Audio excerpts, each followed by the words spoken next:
Bruce from Safiery, and we're in a brand new VW Crafter here with Peter Smith. How are you today, Peter?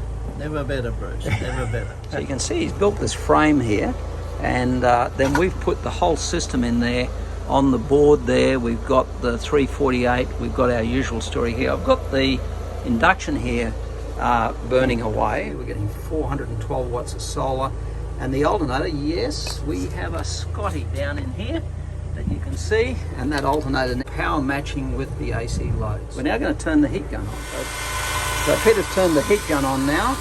We're at 3,292. Look at Scotty rise to nearly 3,000 watts at the bottom there. The great benefit of that is not so much to idle the truck to do it all, it's just to show you the performance that we can get out of it. How good's that, Peter?